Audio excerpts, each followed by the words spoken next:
Intruder from the garage. It was just another long, dull day at school, but as I walked home, the excitement of Friday relieved me. Tomorrow was a day off from school. Finally, I could relax. As I approached home, I noticed something strange. The garage door was wide open, and the light inside was still on. My dad had left early that day for a business trip, so he must have rushed and forgotten to close it. I didn't think much of it at the time. I went into the garage, turned off the light, and pulled the door shut behind me. The silence of the house welcomed me as I stepped inside, and the thought of having the whole place to myself felt like freedom. My mom had gone to a friend's house for the evening, so I settled in for a night of video games and movies. Hours passed as I immersed myself in my game. The house was quiet except for the occasional noise from the TV. I decided to get a drink, and as I walked into the kitchen, something caught my attention. The light in the garage was on again. I paused. A strange, eerie feeling washed over me. Had I forgotten to turn it off? Or had my mom come home? But I hadn't heard her come in. My heart began to race as I approached the garage door, my footsteps feeling heavy. As I stepped into the garage, every drawer in my dad's workshop was open. His tools were scattered across the floor as if someone had frantically searched for something, but there was no one here. I quickly turned back inside, locking the garage door. Something was wrong. I could feel it. I prepared to head back to the living room, planning to try to watch TV to calm down. Then, from behind me, I heard the garage door handle rattle violently.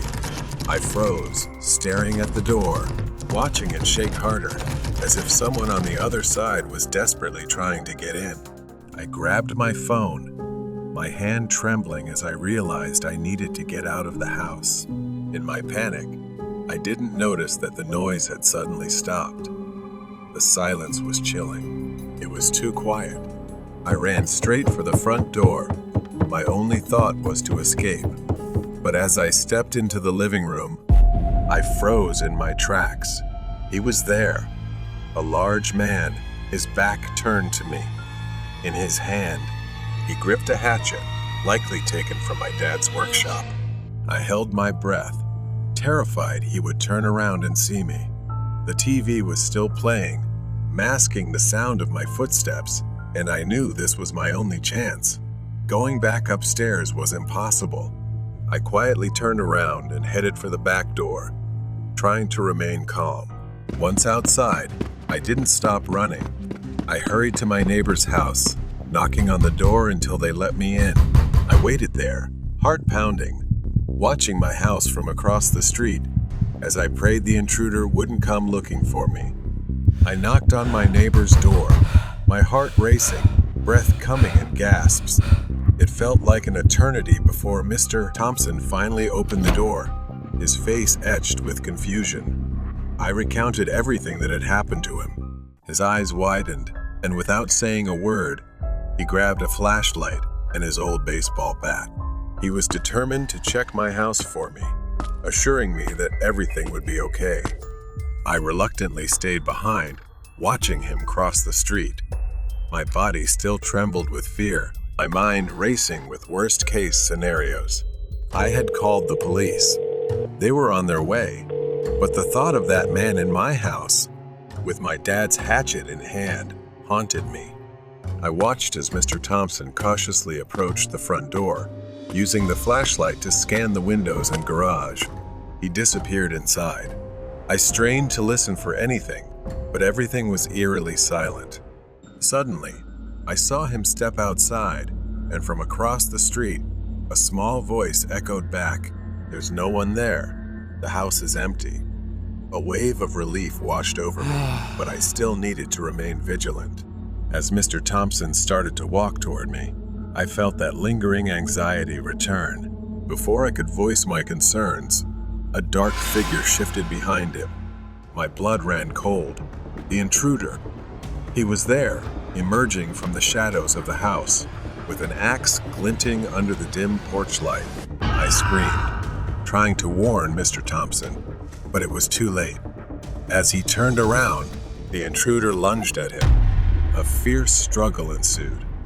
Mr. Thompson swung the baseball bat, but the intruder was strong. The two grappled, the axe dangerously close to Mr. Thompson's head as they stumbled across the lawn. My legs wouldn't move, paralyzed with fear as I watched the scene unfold. Every second felt like a nightmare. Mr. Thompson tried to deliver a solid blow with the bat, striking the man's ribs, but it wasn't enough. The intruder howled in pain, but instead of backing off, he raised the axe, ready to attack. Just as the axe came down, Mr. Thompson lunged to the side, narrowly avoiding the strike. In that moment of distraction, Mr. Thompson landed another blow, throwing the intruder off balance. I finally decided to rush forward to help, but before I could reach them, the sound of police sirens rang out. The intruder looked up at the sound of the sirens, and in a final effort to escape, he sprinted toward the backyard. Mr. Thompson staggered to his feet, breathing heavily but still standing strong. The police arrived just in time, their flashlights cutting through the darkness as they chased after the man. Within minutes, they had subdued him. The man thrashed wildly, growling like a wild beast, but the police quickly overpowered him, pinning him to the ground and cuffing his hands behind his back. I stood there, trembling, watching the whole scene unfold. Mr. Thompson walked over to me, holding his side where he had been hit, but he still managed to smile. "You're safe now."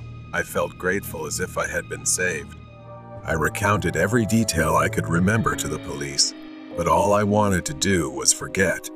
I sat down on Mr. Thompson's porch, my body shaking, watching the man being driven away in the police car.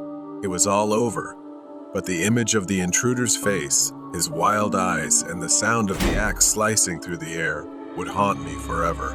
Mr. Thompson sat next to me, placing his hand on my shoulder for reassurance. "You did the right thing, kid," he said softly. "It's over now." But deep down, I knew the fear would linger with me. I would never forget how close I had come to being trapped in the grip of something truly evil. Nightmare Neighbor. The old, tall apartment building stood under the dim glow of the streetlights. It was late, and most of the windows were dark. Rena stood outside the building, staring up at the second floor where her apartment was. She had lived here for a few months, and the place had always been quiet. Until Arthur moved in next door. Rena's apartment was at the end of the hallway on the second floor, and the trip to take out the trash usually took only a few minutes. But tonight, she felt eyes on her. As she was about to turn the corner at the end of the hall, there he was. Arthur was standing by his door, as if waiting for her. He always found a reason to talk and stand too close to her. She kept her head down, mumbled a quick greeting, and brushed past him toward the stairs. This time, he said nothing. A chill ran down Rena's spine. Something was different tonight, something that made her more uneasy than before. Rena stepped into her apartment and quickly shut the door. She took a moment to calm herself, telling herself she was overreacting. She turned off the lights in the living room, planning to head to bed and watch some TV. It was late, and she was tired but not quite ready to sleep. As she passed the broom closet, she heard something, a faint sound, like a rustling from inside. Her heart skipped a beat, and she froze, staring at the closet door. With trembling hands, she reached for the closet handle. She hesitated. Every instinct screamed at her not to open it, but she had to. She couldn't just leave it. She pulled the door open. Arthur was standing there, in her closet. For a split second, time seemed to stop. He was just standing there, staring at her, unblinking, with a twisted smile on his face. She gasped, stumbling backward. Her heart raced as panic rose inside her. He stepped forward, crawling out of the closet like a predator closing in on its prey. She ran into the bedroom, slamming the door shut, But she didn't have time to lock it. The door flew open, and Arthur was right there, his face wild. She dashed for the bathroom, her final place of refuge. She slammed the door just as Arthur reached the bedroom. Her hands fumbled with the lock. Rena pressed her back against the cold bathroom wall. Her breath came in sharp gasps as Arthur pounded on the door, trying to break through. The thin wooden door was all that separated her from the man who had been stalking her for weeks, his sick grin etched into her mind. Thankfully, she had brought her phone with her. She gripped it tightly, her fingers trembling as she spoke to the police. Her voice was barely a whisper, fear choking her words. Arthur slammed the door again, the wood splintering under the force. Rena knew it wouldn't hold much longer. Suddenly, the pounding stopped. She held her breath, pressing her ear to the door, straining to hear any sound. Was he gone? Had he given up? Arthur stood outside the bathroom door, his breathing ragged, his eyes wild with anticipation. His patience was wearing thin. His hand hovered over the doorknob before he stepped back, glancing at Rena's bedroom. He knew she was cornered, with nowhere to go. Slowly, he reached into his pocket and pulled out a small, shiny knife. His fingers tightened around the handle, and his eyes narrowed. With a single powerful kick, the bathroom door splintered apart. The door burst open, and Arthur lunged inside, his eyes wide and feral. She backed up until she was almost against the wall. She screamed for him to stay away, but Arthur didn't stop. He lunged at her, grabbing her arm in a grip so tight it would leave bruises. Rena tried to pull away, but he was too strong. Pain shot down her spine as he twisted her wrist, pinning it to the wall. Her phone slipped from her hand, crashing to the floor. Arthur's face was now only a few centimeters from hers, whispering threats because she always ignored him in the hallway. Rena struggled, trying to break free, but he pulled her closer, tightening his grip. His knife slashed through the air, grazing her arm. She gasped as a sharp pain cut through her skin, blood trickling down. The sound of sirens tore through the night, growing louder as the police raced toward the apartment building. Flashing lights reflected off the windows, like a beacon of hope in the suffocating darkness.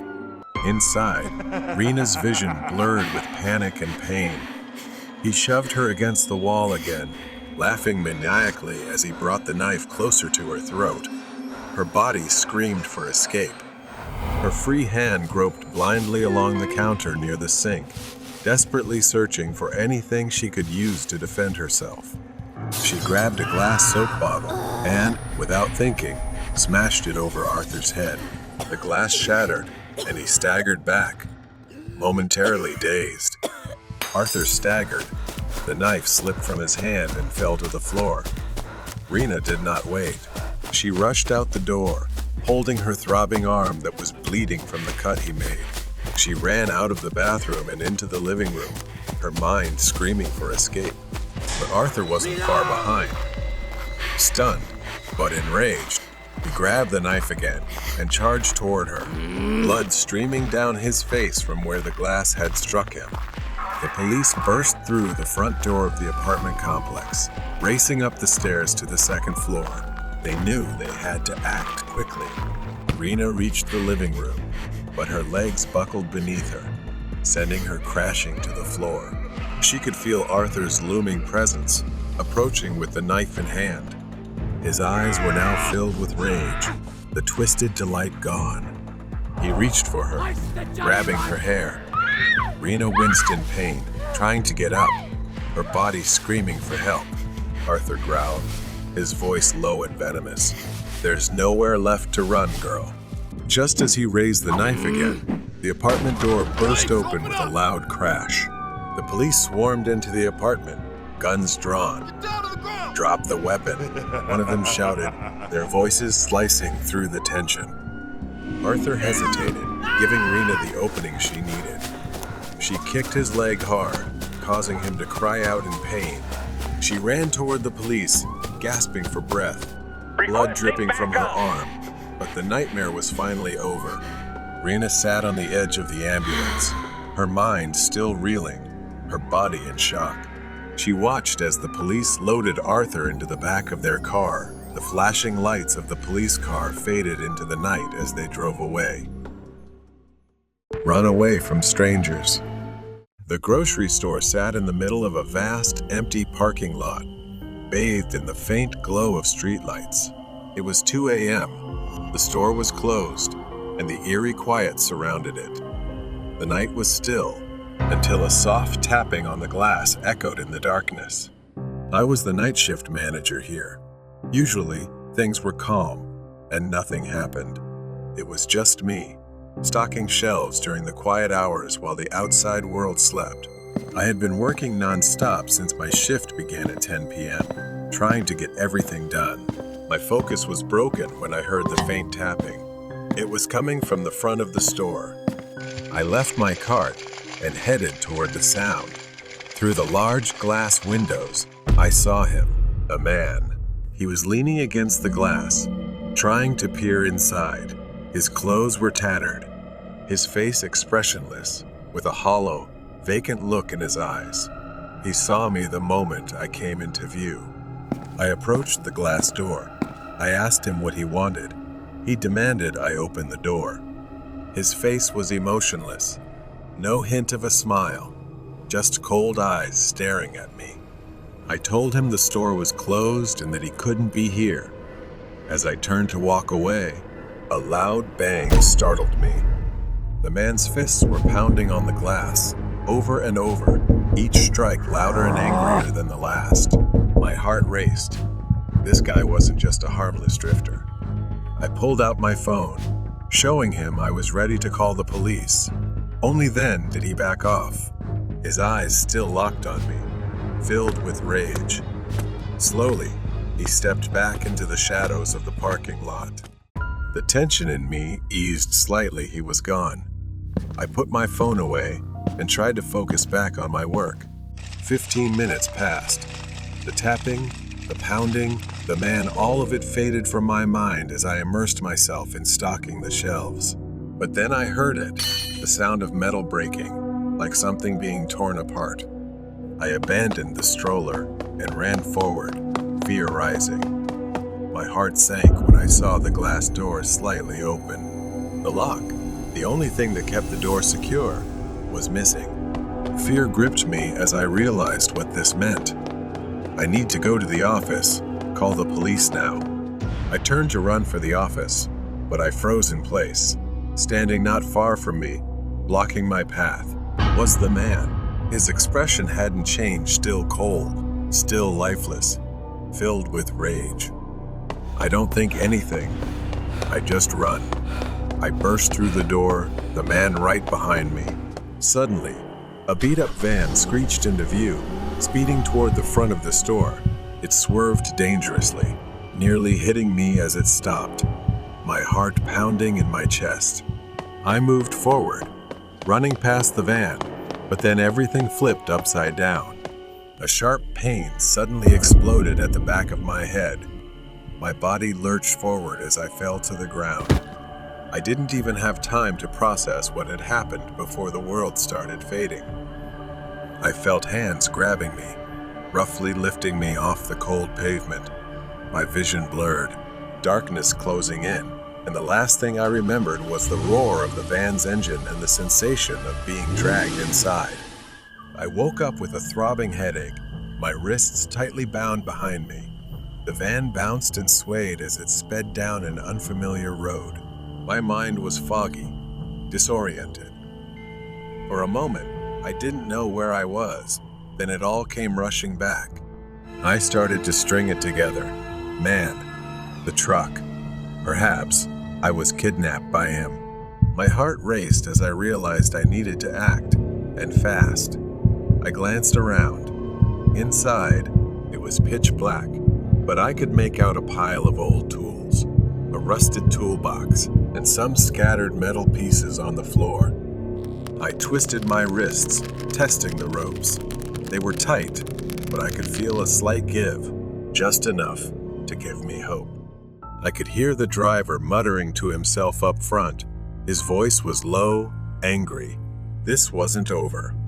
I took a deep breath, calming the panic rising inside me.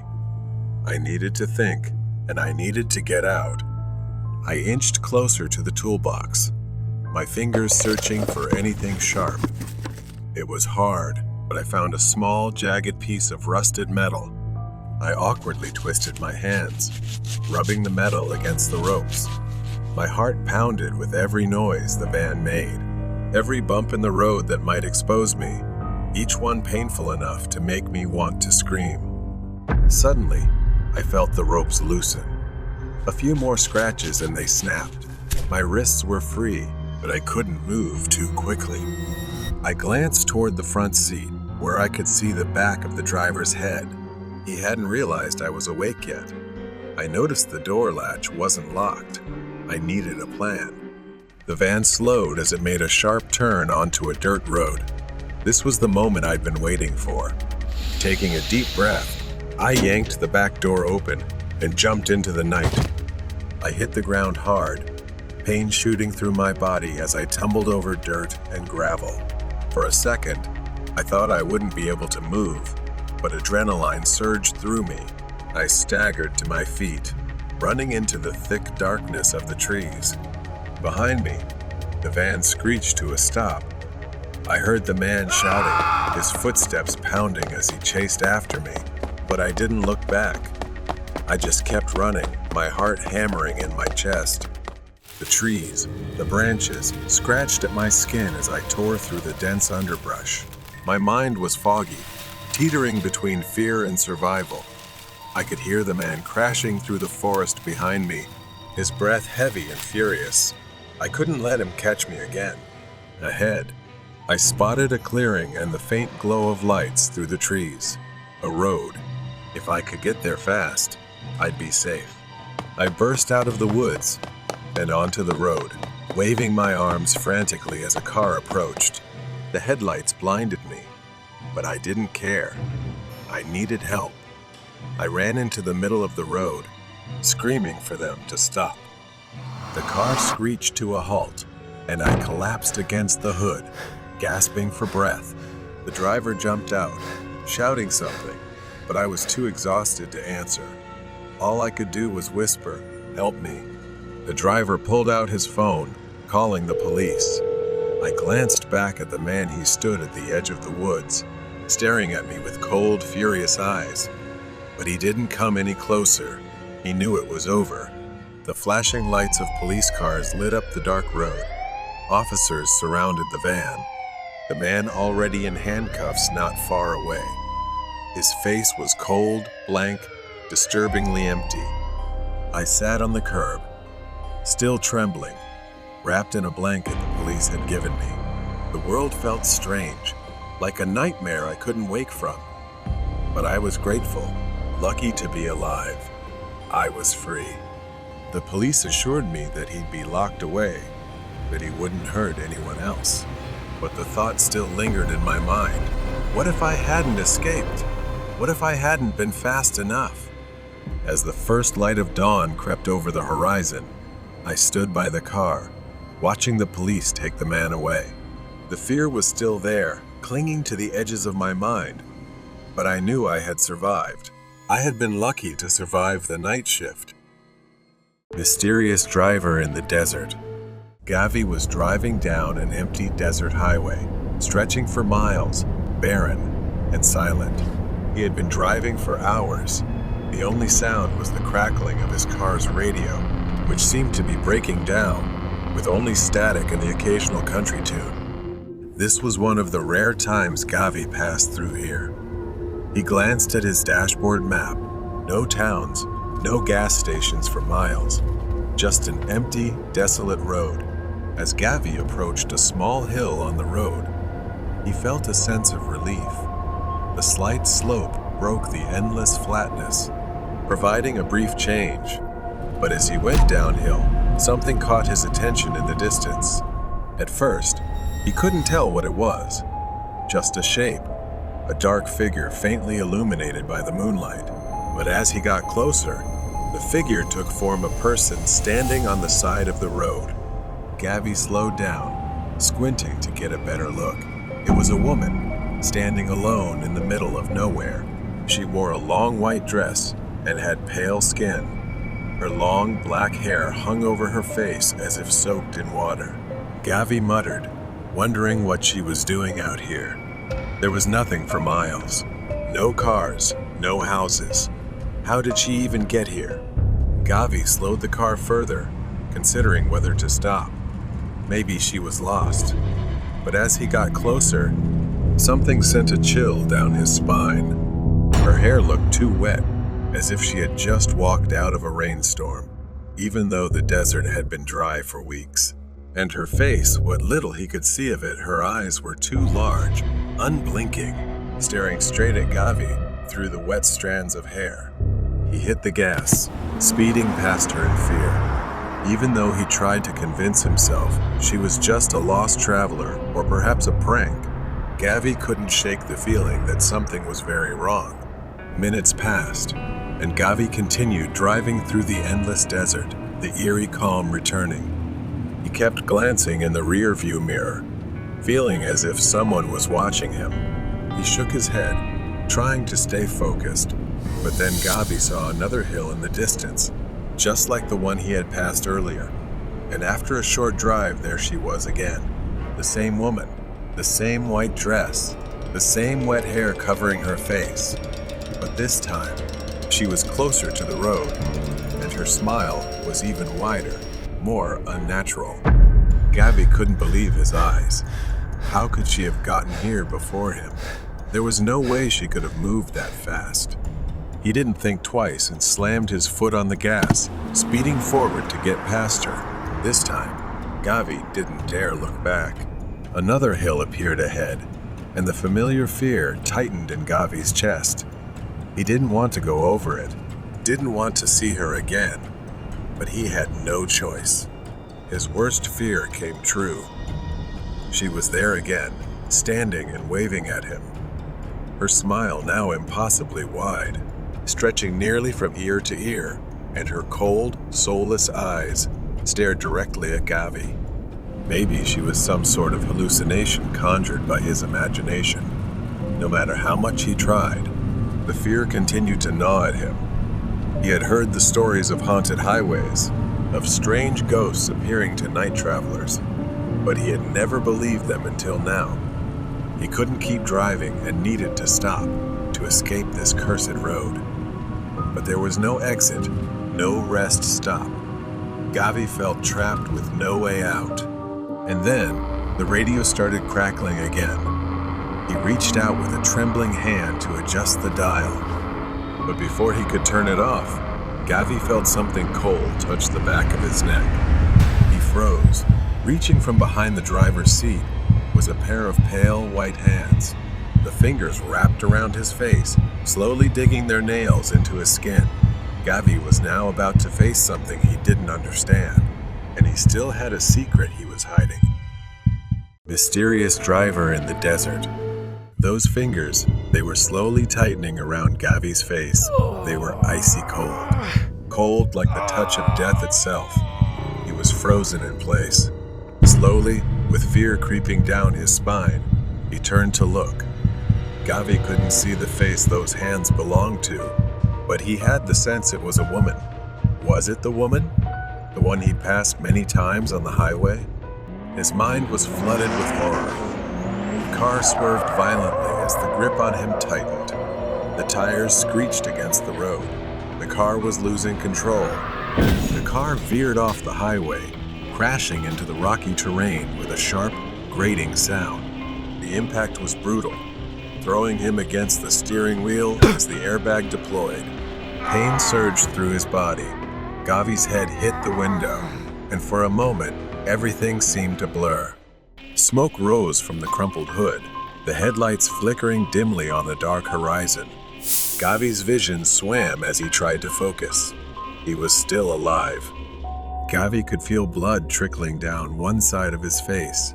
His limbs were heavy, weighed down. He tried to move, but his body wouldn't respond. Then, he blacked out. In the distance, a car approached.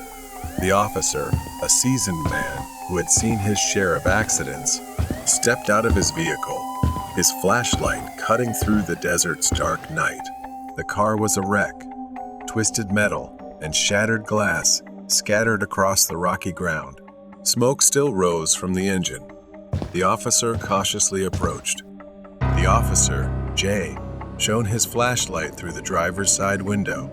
His eyes widened in shock when he saw the body still strapped into the seatbelt. After checking the license plate, he realized it was someone named Gavi. His head was twisted at a strange angle, almost wrenched to the side, and his eyes wouldn't close, wide open as if staring right at me. His face frozen in a horrifying grimace, blood smeared across his skin. But just as Jay started to step back, he heard something. A sound like someone crying, but it was muffled, as if something was blocking their mouth. The sound came from the trunk. At first, it was faint, barely audible. But as Jay leaned in to investigate, it grew louder, more desperate. It was a sobbing, painful cry, like that of a child trapped inside. Panic surged through the officer as he ran to the back of the car. His hands trembled as he fumbled with the trunk latch. Jay's mind raced with questions. Who could be inside? What had happened? 2 cases at once? The trunk lid sprang open. Jay's flashlight illuminated a haunting sight inside the cramped trunk, a little girl. A young girl, bound and gagged. Her wrists and ankles were tied tightly with thick, rough rope, and her mouth was sealed with tape. Tears streamed down her pale face, her eyes wide with fear. Not just that clutched tightly to her chest was a doll. The doll wore a white dress, its skin pale and cracked with age, its face fixed in a disturbingly wide smile. Large, dark eyes stared back, and its long black hair appeared wet, hanging loose. Jay reached out to touch the doll, and then its head moved. The girl sobbed, her body trembling as she clung to the doll. Jay staggered back, the weight of the doll's gaze pressing on him. He turned away, his breath becoming ragged, his heart pounding in his chest. The officer fought back his rising panic. It was just a coincidence, he told himself. He quickly untied the girl and removed the tape from her mouth. She gasped for air, sobbing loudly. Jay reassured the girl and led her to his patrol car. He called for backup.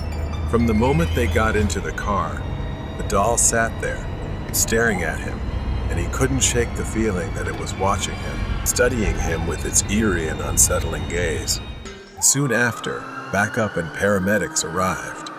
The girl was taken to the hospital, still clutching the doll, which baffled him. Her small hands clung to it as if it were the only thing tethering her. As the ambulance drove away, Jay remained haunted by the strange presence of the doll. He pondered the mysterious events leading up to the crash. Even though the girl had been rescued, the story felt far from over. It seemed to have slipped beyond Jay's understanding, perhaps into another world entirely. The ghost of a mother in the forest.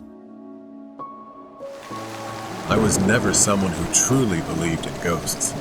I always thought they were just products of imagination, created to explain the unexplainable. But everything changed when I was in that cursed forest. It was supposed to be a normal overnight trip, and quite an easy one. The locals whispered about the forest being haunted, but I didn't pay much attention to that. The road was rough, and the darkness grew thicker as I drove deeper into the forest. My headlights barely cut through the fog, so I had to be more careful. Then suddenly, she appeared. An old woman stood in the middle of the road, hunched over, her eyes fixed on me as I stopped. I honked, but she didn't seem to hear, so I opened the door and shouted for her to move so I could pass. She didn't react at all. Instead, she slowly turned, looked straight at me, and asked, "Have you seen my daughter?" She kept asking, her voice growing more desperate. Then suddenly walked away, sobbing, leaving me confused and shaking. In my mind, I tried to dismiss the encounter with the woman as I continued my journey, but her words kept echoing in my head, gnawing at my sanity. When I finally made it out of the forest at dawn, I stopped at a small grocery store. The shopkeeper was kind, and I chatted with him for a while. But as I looked out the window, I saw her again, standing at the edge of the forest, staring at me. Fear started to creep in, and that's when the shopkeeper told me about her. He said that she had lost her mind after a tragic accident and now wanders the forest, searching for her long-lost daughter. I dismissed the story again, thinking it was just a coincidence. That night, as I drove back through the forest, the rain started pouring down heavily, making the road more dangerous. But I kept going, just wanting to get out of there as quickly as possible. Then, through the rain, I saw another woman. But this time, she wasn't alone, and in her arms was a child who looked frail, almost lifeless. I intended to drive past. I hesitated, but my conscience wouldn't let me. I stopped and asked if they needed a ride. She looked pale, like she'd been out in the rain for too long.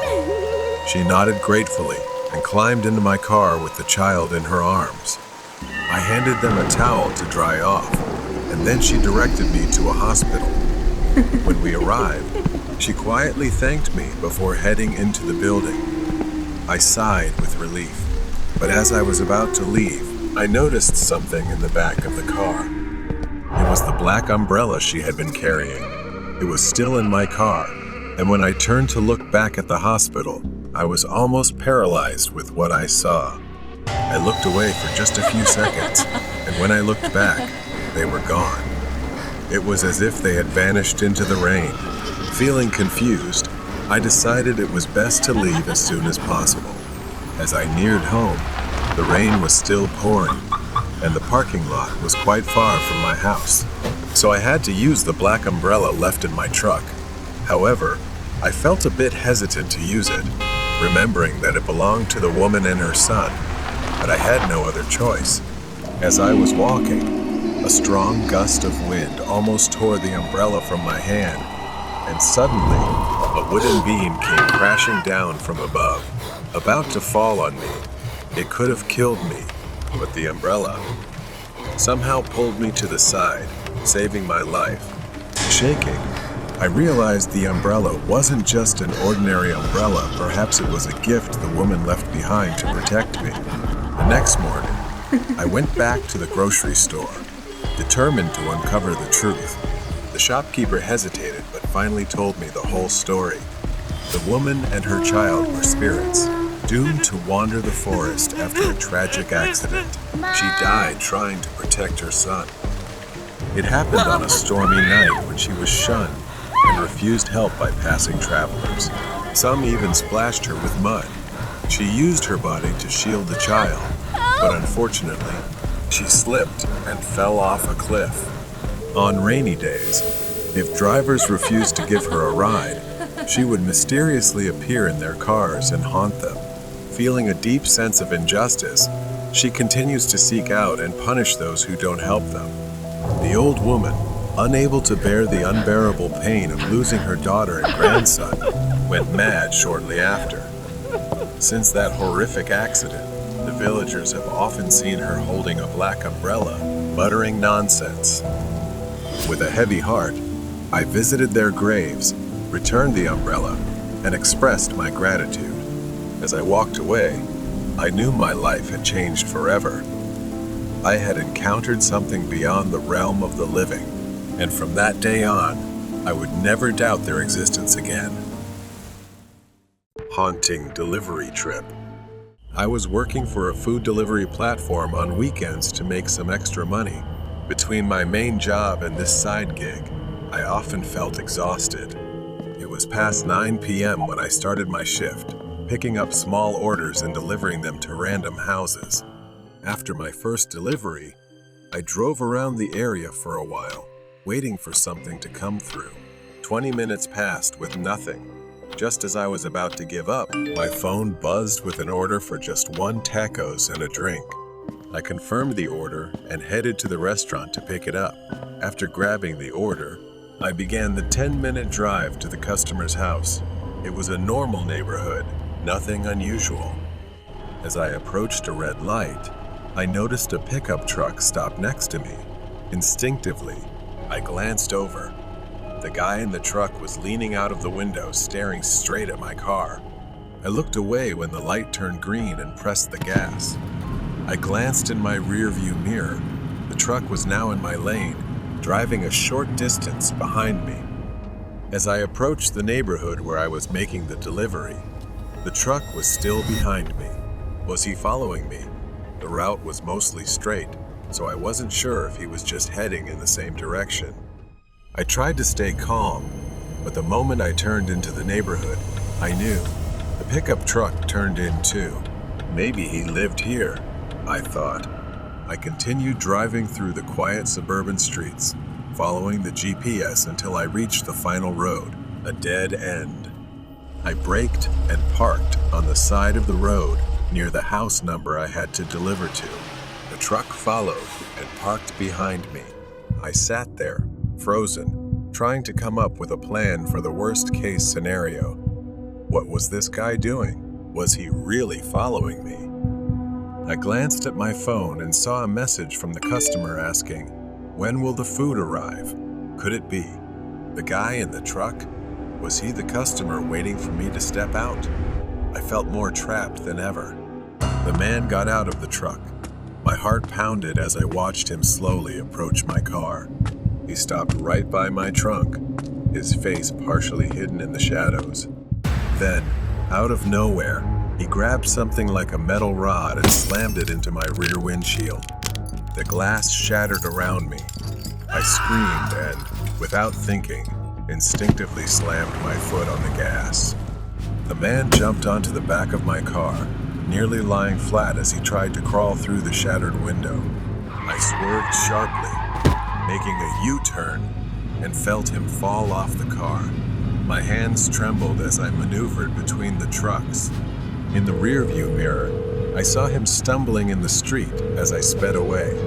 My hands shaking, I picked up the phone to call the police. By the time the police arrived, the man had vanished. All they found were shards of glass scattered across the road. They searched the area, but he was gone. I stood staring at the cracks in my shattered windshield, and memories of the terrifying experience replayed in my mind. I was lucky to have escaped, but deep down I still felt uneasy because he was still out there, haunting delivery trip. It's been almost a month since that horrifying night. I haven't driven for the delivery app since then. Every time I think about driving, the echo of shattering glass floods my mind. I try to tell myself it was just an incident, that I was unlucky. There were no witnesses. The police reassured me they'd find him, saying it was probably just a disturbed person trying to scare me. But I couldn't shake the feeling that there had to be some reason he was following me. I decided to try driving again. I needed the money, and I couldn't let fear control my life. I told myself that this time I'd be careful and avoid driving too late at night, and I'd stay away from isolated neighborhoods. As I got into the car, that familiar fear washed over me. My hands were sweaty. I tried to close my eyes, take a deep breath, and turn the key in the ignition. Things started off fine. I was careful and checked my mirrors more frequently. But as the sun set, my phone buzzed with an order that sent a chill down my spine. 1 taco and a drink. A simple order, just like that night. I hesitated, my thumb hovering over the accept button. I figured it was just a coincidence, so I accepted the order. A light drizzle had begun.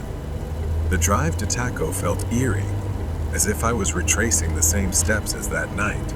I picked up the order and placed it on the passenger seat. As I drove to the delivery address, waves of anxiety hit me. The house was in a different neighborhood, but each turn felt strangely familiar. When I parked at the curb, the hairs on the back of my neck stood up. The headlights of a car behind me suddenly flicked on. I looked, it was a truck. and it looked just like the one from that night.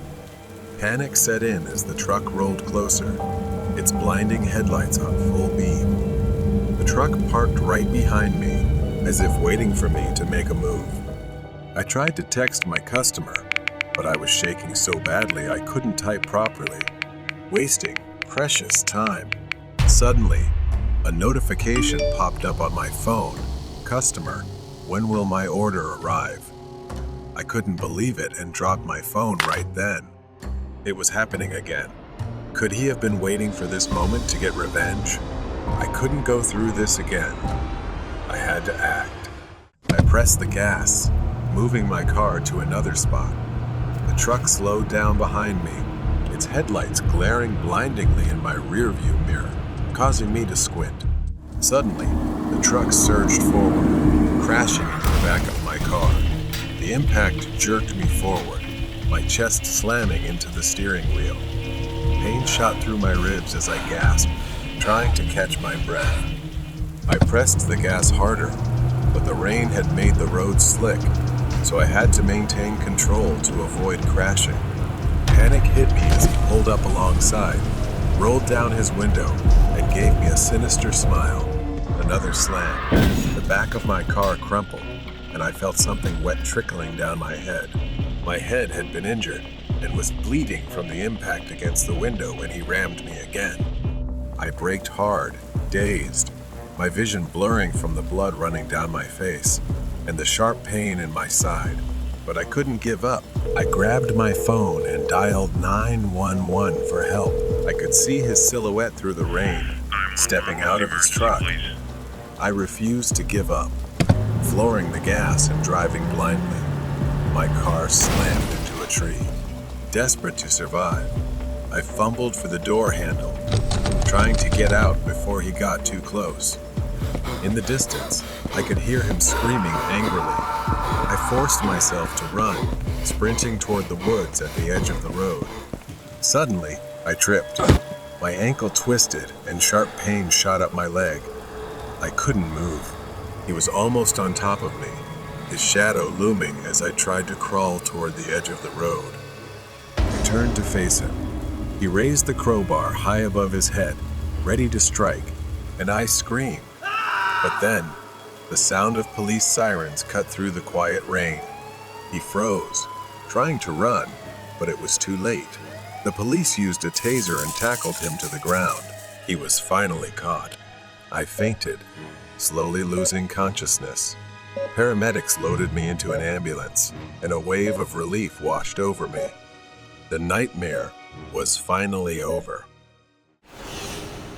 Night at the gas station.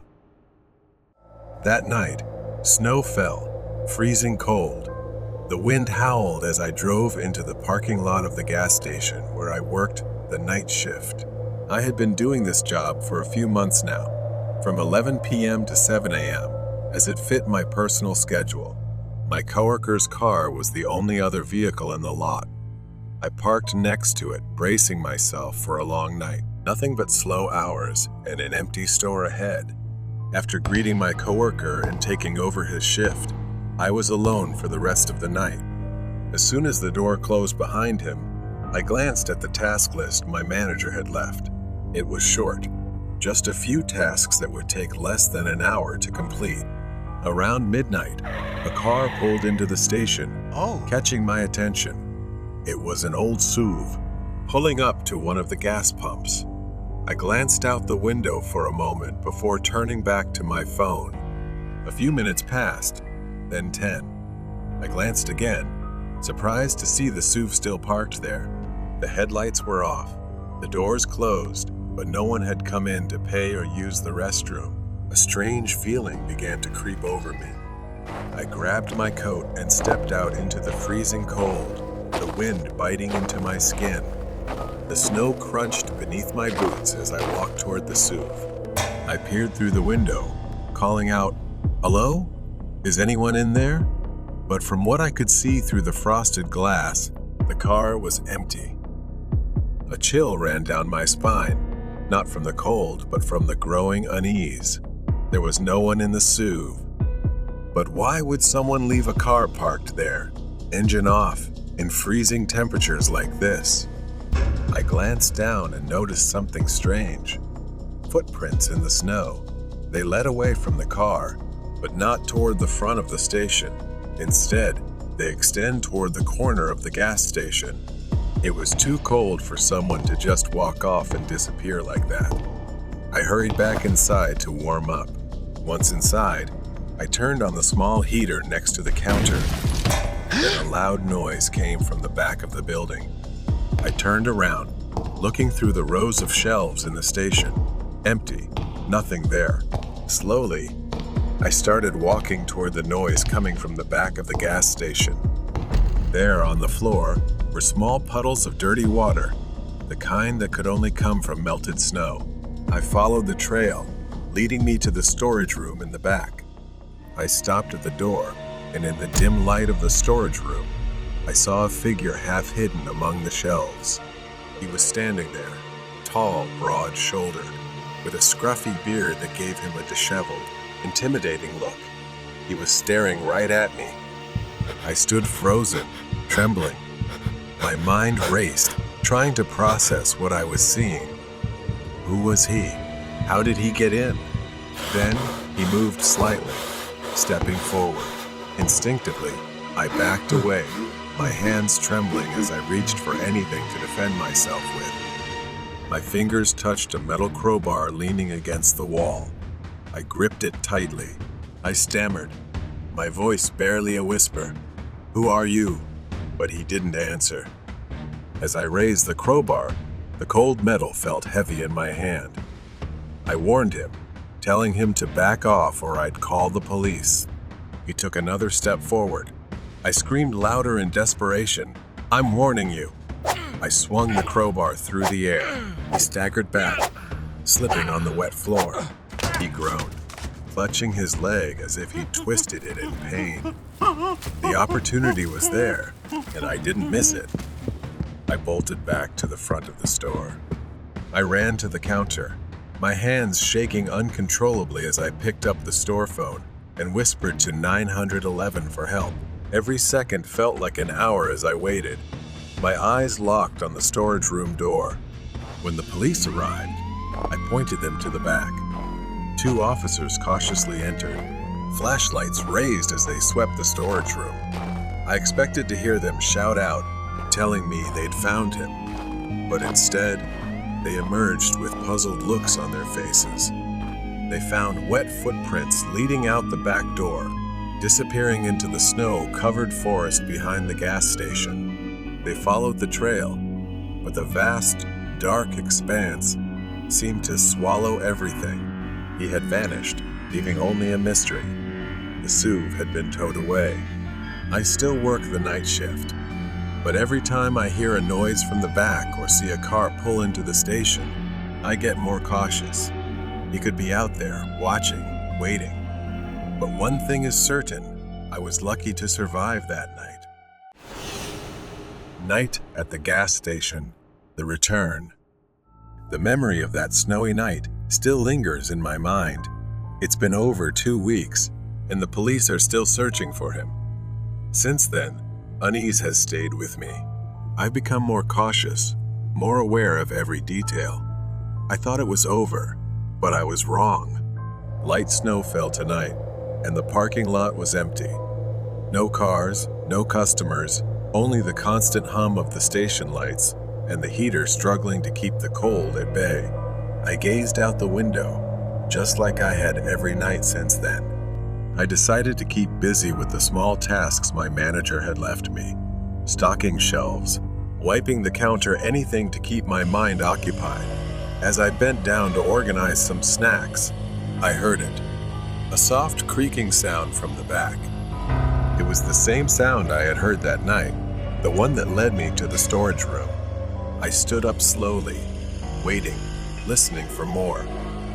I told myself it was nothing, but I couldn't shake the feeling that I was being watched.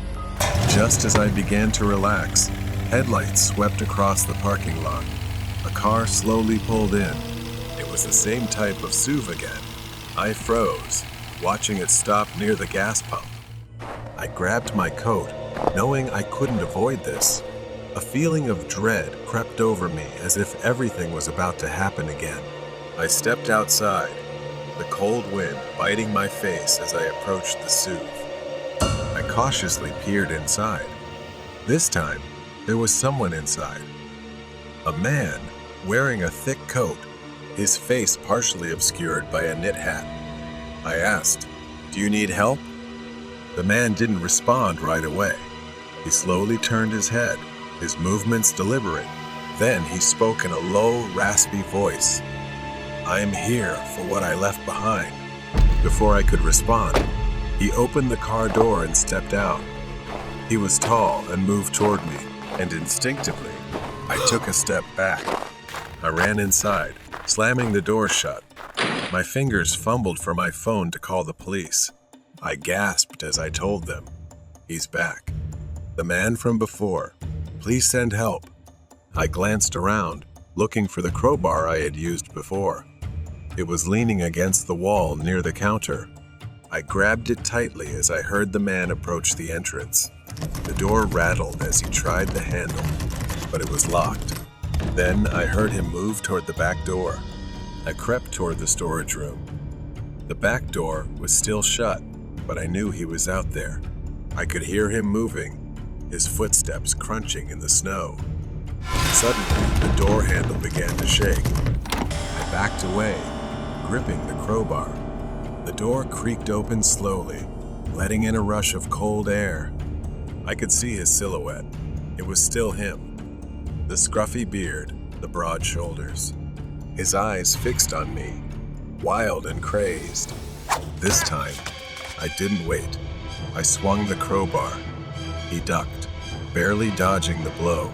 I swung again, and this time, I hit his arm. He groaned in pain, staggering back, but he didn't fall.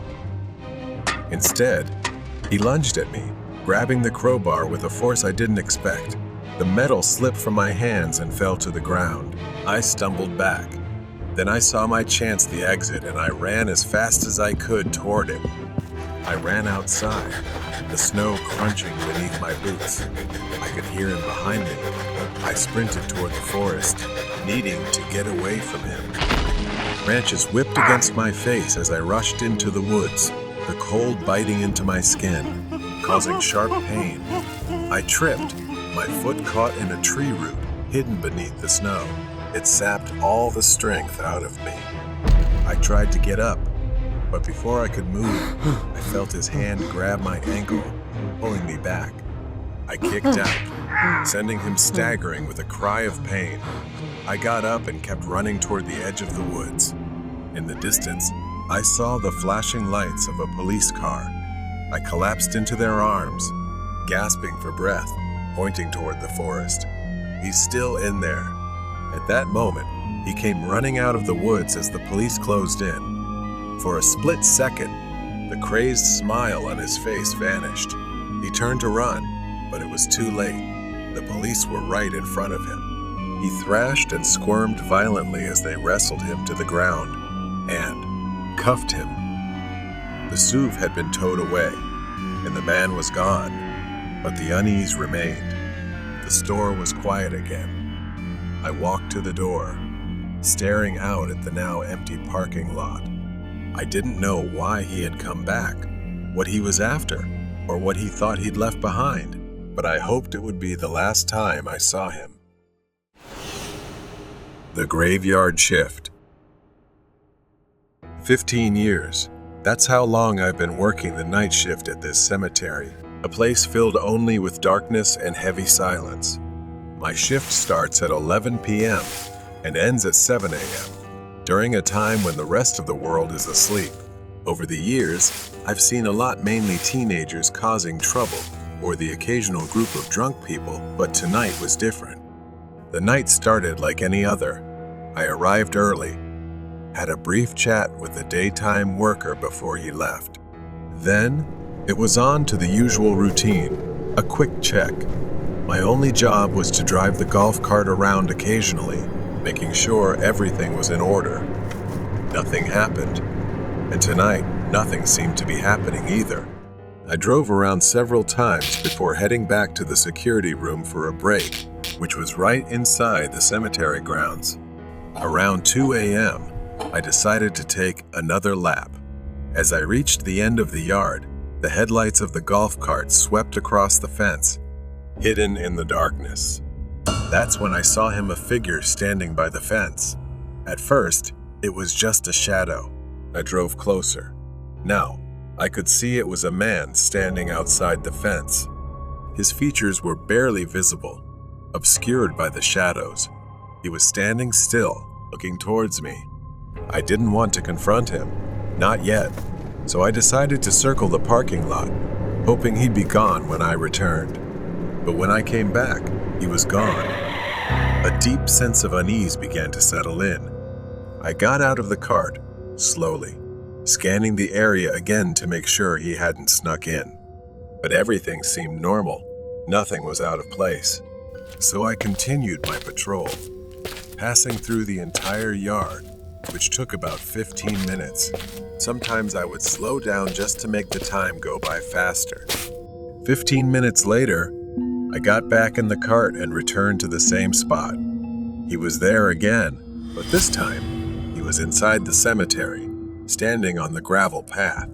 My heart raced as I drove closer, the gravel crunching under the tires. He didn't move, didn't react, just stood there, unnervingly still. I got out of the golf cart and started walking toward him. He looked like a man in his 40s, his clothes dirty and old. I stopped a few meters away from him and told him he wasn't allowed in here and that he should leave soon. I spoke, but he didn't respond or even turn his head to look at me. I reached out, intending to gently tap his shoulder, but the moment my hand touched him, he spun around to face me. His eyes filled with anger, and for a moment, I thought he might attack me.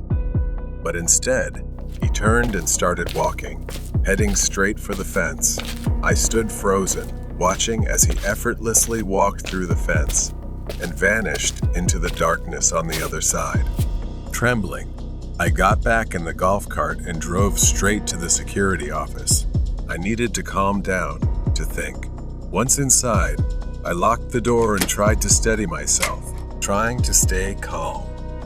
Minutes passed, though it felt like hours, and then there was a loud knock at the door. I jumped, my heart racing. Another knock followed, this time more forceful. Panic set in. I had nowhere to go. My mind raced as I grabbed the landline and dialed 911. I explained what was happening, my eyes fixed on the door. The knocking continued, relentless, until it suddenly stopped. The next day, I sat with my manager as we reviewed the CCTV footage. The grainy black and white video played on a small screen, showing the man I had seen the night before. What I saw was horrifying. Just minutes after I entered, the man I had seen in the yard walked to the door. He stood there, motionless, for almost 15 minutes before he began pounding on the door. In his hand, he held something, but the footage wasn't clear enough to tell what it was. It looked like a metal rod or pipe. He was never identified, and I haven't seen him again since that night, but the memory of that night still lingers with me. Every time I drive past the cemetery, I find myself glancing over my shoulder, hoping he never appears again. The freak in the morgue. The coldest place in the hospital is likely the morgue. Stainless steel drawers holding the dead stretch out like a cold, metallic labyrinth. The air is thick with the scent of antiseptic. I am a forensic pathologist. Today, I'm on shift, preparing my tools for my work. Tonight, I noticed something strange. Foreign objects have appeared during autopsies before, like a rusted coin or a few plastic beads. This isn't the first time something unusual has shown up during an examination. I stepped into the storage room, searching for some necessary items, but a few tools were missing. My eyes were drawn to a drawer slightly ajar. I pulled it open to find an empty space, feeling like something was missing, but I couldn't immediately identify what. A strange feeling washed over me, and I couldn't quite grasp what was happening.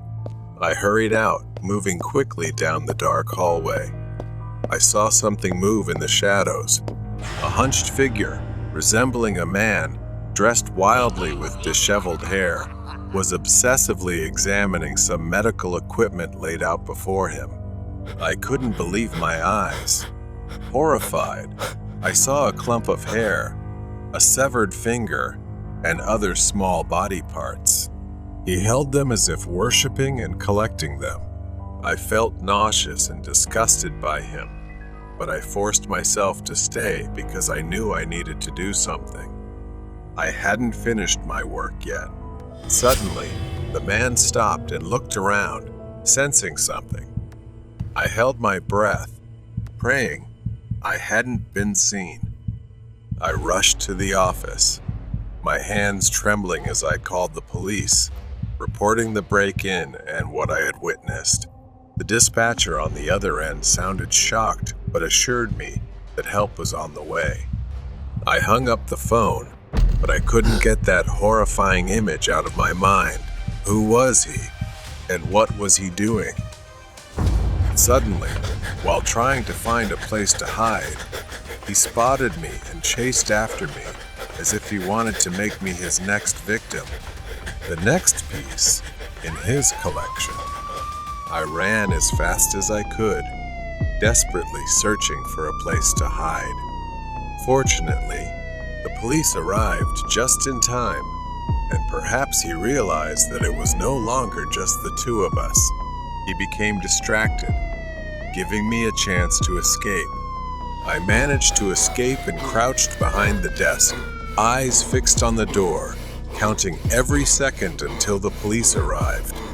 The police burst in and found the intruder in a frenzy, as if he had lost his mind.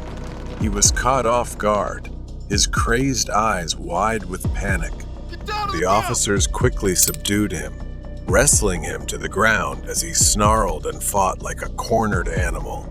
They handcuffed the man and began searching the area where he had been, uncovering his gruesome collection of stolen medical tools, body parts, and a disturbing array of personal items taken from the corpses.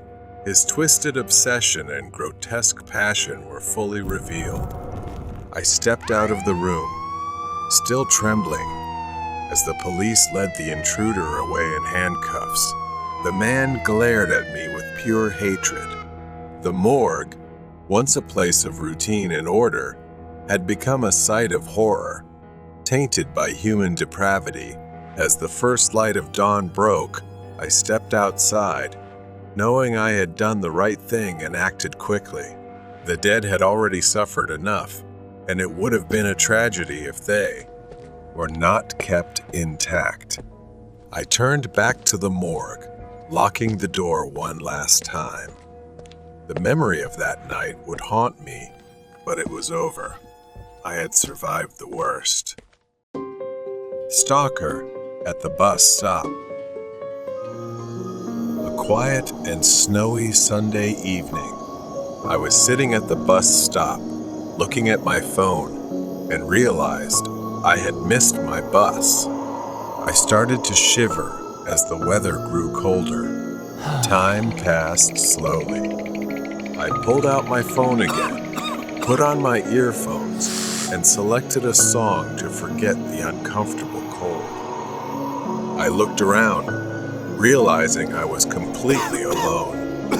No cars, no pedestrians, just an endless, empty street. Nearly an hour went by, and the bus was still nowhere in sight. I checked my phone again. The screen showed no updates on the bus's arrival, and the battery was dangerously low. A while later, I sensed some movement. A man wrapped in several layers of thick clothing, his face obscured by a knitted hood. The man walked with a strange, almost unsteady gait, as if he wasn't sure where he was going. I froze but tried to focus on my phone, not wanting to draw attention. The man approached the bus stop and sat at the opposite end of the bench.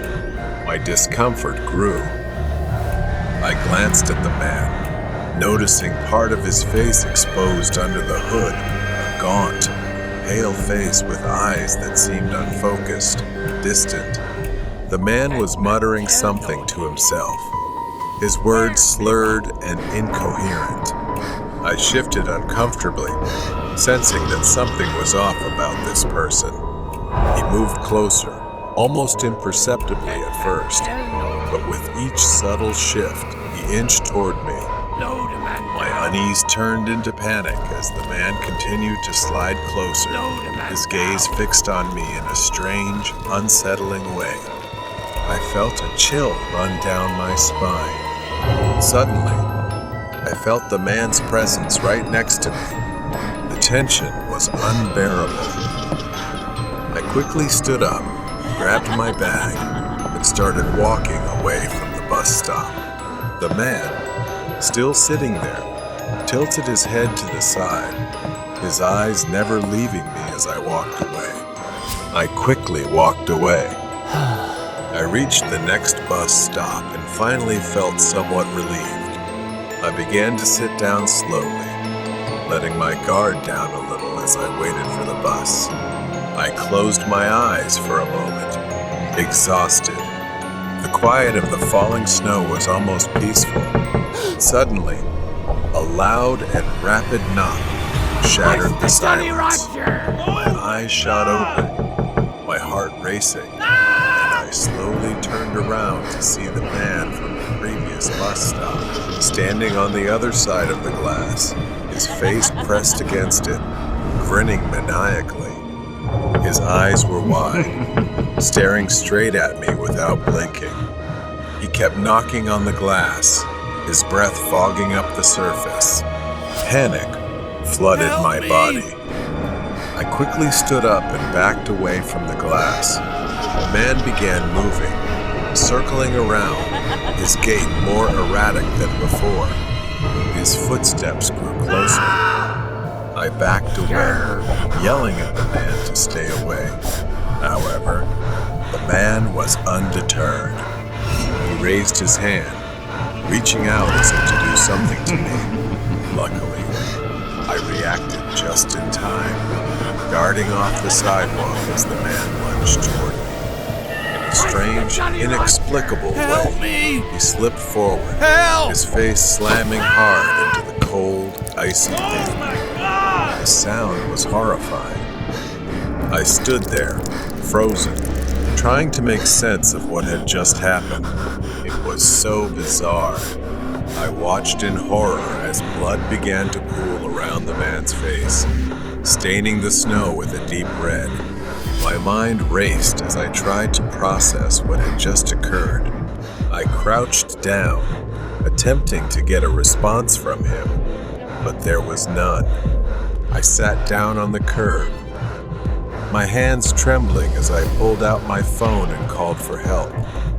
The snow continued to fall, turning this bus stop into a place of horror and dread for me. The flashing lights of the ambulance and police car pierced through the night. Paramedics rushed to the man's side, but it was clear that something was very wrong with him. As the paramedics searched the man's belongings, they found a photograph in his wallet, a picture of the man with a boy who looked eerily similar to me. The police explained that the man had been on prescription drugs after losing his son, and his mental state had deteriorated ever since. I realized, with disbelief, that the man may have mistaken me for his lost son. A few days later, I took my driving test.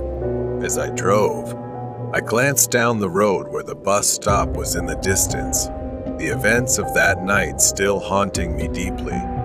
I couldn't shake the sorrow of the man's grief and the terrifying experience that had unfolded. Horror Story Red Bracelet. I have worked at the hospital for 10 years, something I am very proud of. Most people I meet here have an average working time of just 1 year. The shortest time someone stayed was 1 week. Working here is not easy. They say staff are cursed if they do something wrong. Lights fall on people's heads, they slip on completely dry floors, and fires frequently break out. Patients sometimes become inexplicably violent. No matter how many times they inspect the building or add security staff, the employees always seem to be targeted by bad luck.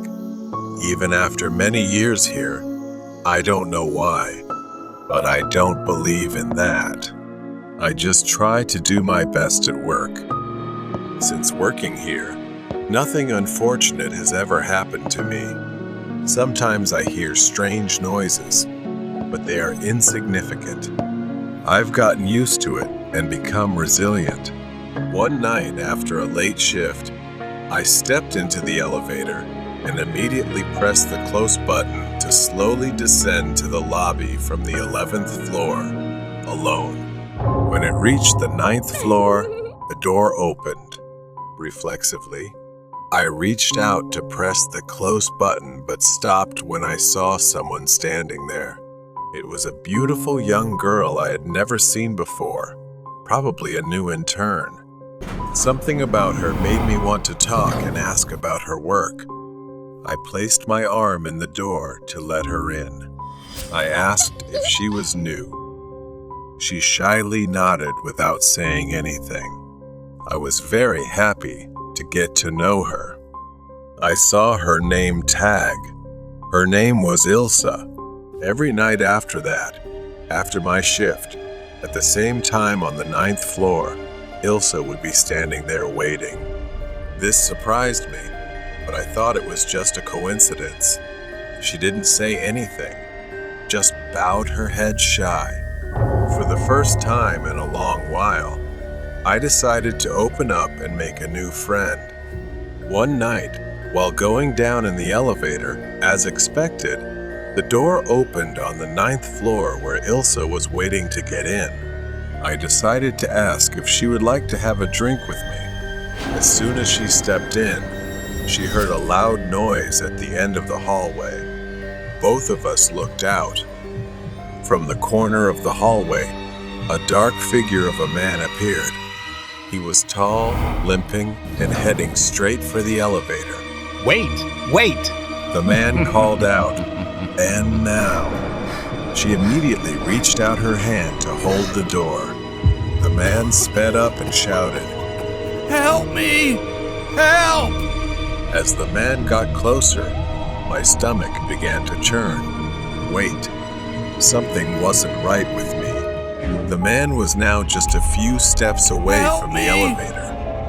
He waved at us, revealing a red wristband that was bleeding.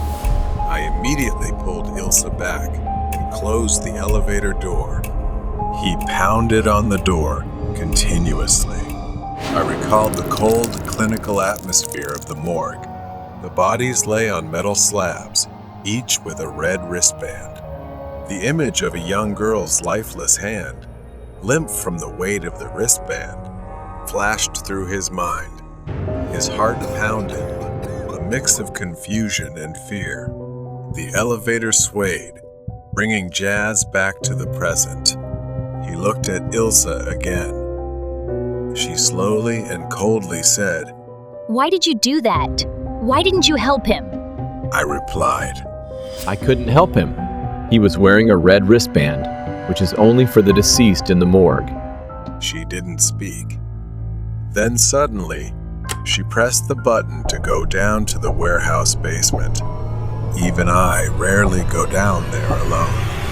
I followed Ilsa down a narrow, dark corridor he hadn't noticed before.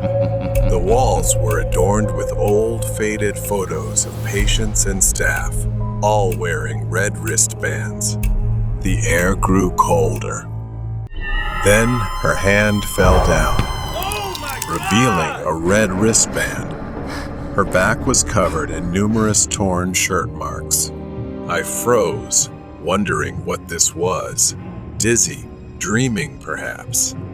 I started screaming loudly, and she gave me a horrifying smile. At that moment, all I could do was run for my life, and she kept slowly following me. When I reached the elevator door, I pressed the button frantically, uncontrollably. But the elevator didn't open. My breathing was so rapid I couldn't control it. I just stood there, eyes closed, praying. I held my breath because she was only a few meters behind me, walking slowly. Without waiting any longer, I had to find the emergency exit to run up to the first floor. I ran like I had never run before. Thank God I escaped that dreadful, terrifying place. I might have stayed there too long. It was probably time to leave. The next day, I quit my job. Years later, after I left, I learned that it had been officially abandoned without any explanation. It was a horrifying and unforgettable experience for me. Blue flames. I live in a suburb where there aren't many opportunities for hiking or camping. I will go camping for the first time in a remote forest. I think it will be a perfect camping trip because the land is flat. At the end of the trail, there will be a small pond. I walked for about an hour, but was a bit disappointed as it was quite small and surrounded by mud.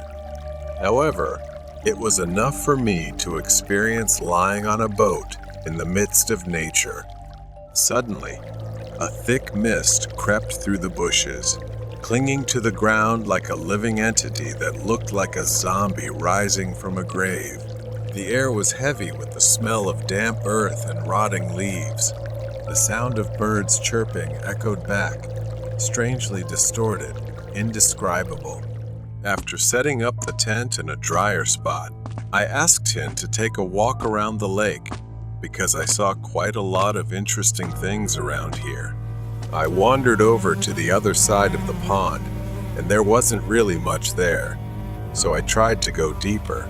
I suddenly discovered a mound of earth that looked like something had been buried recently, and it gradually emitted a very unpleasant smell. I turned my back. The fog was thick, covering the ghostly road, cold, suffocating silence, broken only by the occasional rustling of leaves. I started to head back to my camp, and by then, the sun was almost setting. I had a small lighter with me, so I used it to light a campfire and heat some food. I sat eating and chatting about everything with Tin. Suddenly, I heard a strange noise. I was confused, wondering if there was anyone else out here besides us. Maybe I had disturbed them?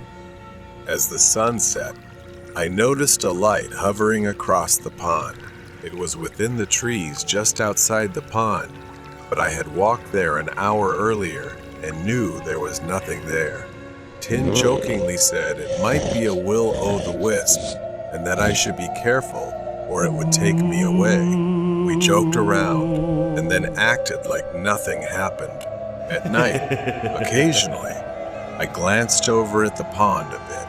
I wasn't sure what to do, but an hour later into the night, I saw from the corner of my eye that the light began to fade, and suddenly, a blue light flickered in the air and then disappeared. I didn't dare call Tin because he would punch me. I stared into the dark forest, feeling empty again. For about 10 minutes, I waited for the light to turn back on, but it didn't appear. That gave me chills, but I figured I must have been seeing things, or dreaming. The dense forest was shrouded in darkness when my friend and I were suddenly awakened by a howling sound. Lights started flickering in front of the camp. I thought they were fireflies, so I asked Tin to go see because you rarely see this in the city. Tin and I decided to go on an adventure together. I must say we were really brave despite being a bit scared. Going deeper, The path opened up to a small clearing, surrounded by spindly trees with arrows on them. We immediately followed. Suddenly, it was a mound. The ground around it was bare, as if nothing dared to grow near it. I approached and saw an ancient stone ring full of moss half buried in the ground. The air is thick with unspeakable fear, as if the stones themselves hold the memory of horrors. The tiny lights began to gather, swirling around each other to form a magical circle. This light illuminated the ground, creating strange patterns. My curiosity began to rise as I moved closer to take a closer look. I couldn't see clearly, but somewhere from under the mound of earth, something that looked like a horribly rotten hand like in those zombie movies emerged from the ground. Then the blue flames began to fly out rapidly like evil fireflies wanting to eat us, causing us to panic and not be able to run in time until we fell covered in mud. We started to panic. I screamed and waved a stick around instinctively, but Tin, being braver, took out his phone to take pictures. Moments later, we mysteriously lost consciousness and woke up near our tent. When I looked around, the blue light had vanished, leaving only the sound of the wind rustling and the distant hooting of an owl. Tin, he took out his phone to check. The photos no longer seemed like a spiritual phenomenon.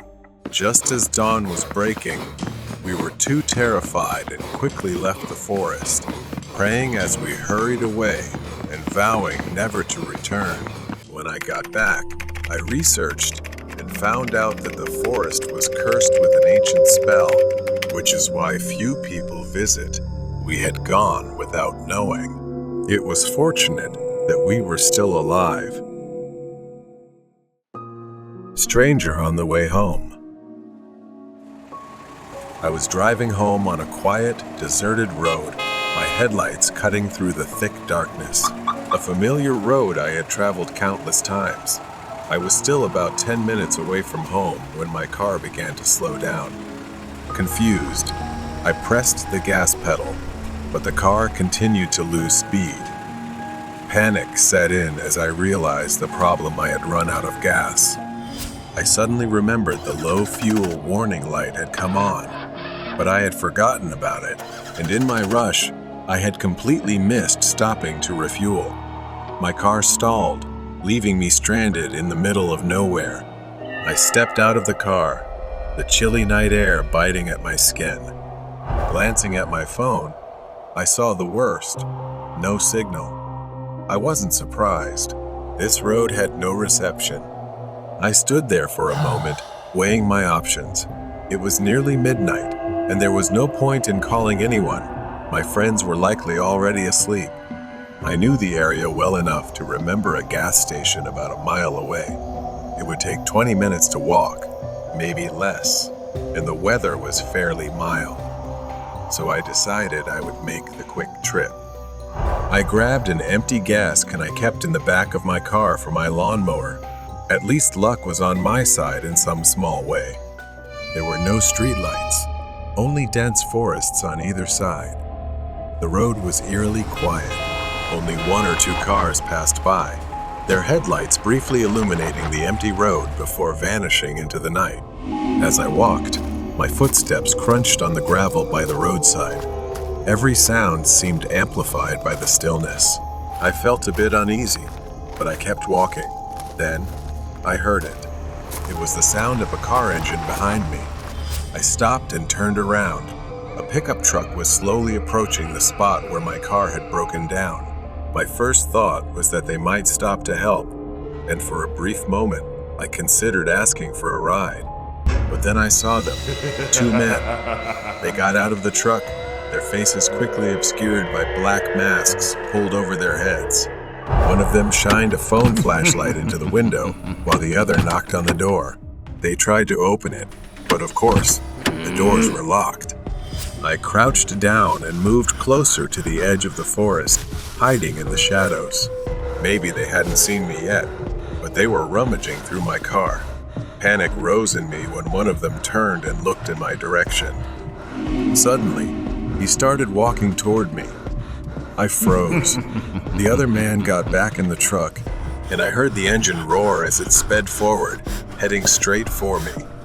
I didn't have time to think. I sprinted into the forest. Behind me, I could hear the man crashing through the undergrowth, chasing me.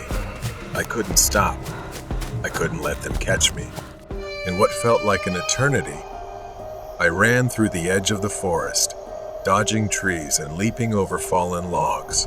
After a few minutes, I saw a large, isolated house ahead of me. I ran behind the house, pressing myself against the rough, cold brick wall. My chest heaved as I tried to catch my breath, my ears straining to hear any sound of pursuit. I crouched there for a few minutes. Finally, I dared to move, cautiously slipping through the backyard toward the old path. I didn't want to knock on the door because it was too late, and I didn't want to cause them any alarm. I walked on high alert, every sound making me shiver. I looked around the area. No truck, no sign of the men. I continued walking toward the gas station. Another car came, and without thinking, I rushed back into the forest, hiding until the sound of the engine faded away. Finally, the gas station appeared in front of me. I felt relief as I filled up the gas canister. When I finally made it back to my car, I shakily poured the gas into the tank. I drove straight home, too scared to look back. As I sat in the safety of my own home, I couldn't shake the thought of those men, and I realized how lucky I was to have made it home safely. Mysterious hitchhiker. Ami didn't really like driving. A few years ago, she had to drive for hours every day to attend her specialized course.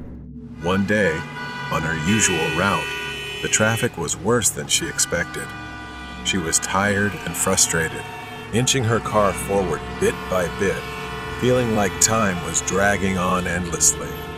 The cause of the traffic jam was a broken-down bus. Ami finally passed it and sighed with relief as the road ahead cleared up. But then, a few miles later, something caught Ami's attention.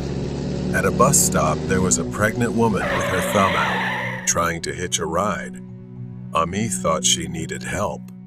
Without thinking much, Ami slowed down and stopped. The woman opened the door and got in. The woman gently thanked Ami, explaining that the bus had broken down and she'd be waiting forever if she relied on it. She said she needed a short ride, and Ami agreed. They chatted for a bit, with Ami politely responding, but something didn't feel right. The woman's voice was strange, making Ami feel uneasy. Ami drove for a while in awkward silence. Then suddenly, 2 police cars with blaring sirens sped past them. The woman next to Ami tensed up, acting strangely as if she were hiding something. That's when Ami noticed the woman gripping her purse tightly. Something shiny caught her eye. It looked like metal, maybe a knife. Every instinct told her that something was very wrong. She kept driving, trying to stay calm. She didn't know what to do, but she couldn't let on that she had seen it. That's when she noticed something strange. The woman's hair looked unnatural. Ami glanced over and realized she was wearing a wig. Beneath it, she could see stubble and thick hair on the woman's face and arms. This wasn't a pregnant woman at all. This was someone of an entirely different gender. She was a man. This wasn't just a hitchhiker. This was a dangerous person who had clearly planned this. Ami slowed down and stopped the car by the side of the road, hoping to buy herself a little more time. He immediately asked her why she had stopped the car. She started lying to distract him. She said she was feeling unwell and needed to stop and step outside for a bit. Her hands began trembling as she gripped the door handle. As soon as she stepped out of the car, she left the engine running. Luckily, her car had an anti-theft system, the only thing stopping the car from being driven without her. He got into the driver's seat and tried to drive it away. But suddenly, the engine stopped. He angrily got out, still in the guise of a woman. He began shouting, telling her to come back, but she pretended not to hear and kept walking. She heard his frantic footsteps behind her. Ami turned to see him rushing towards her, the wig falling off, revealing the truth as she had predicted. She could only run as fast as she could. A car approached and slowed down when they saw her. Ami waved frantically, begging them to stop. When they did, she pleaded for help, telling them someone was chasing her.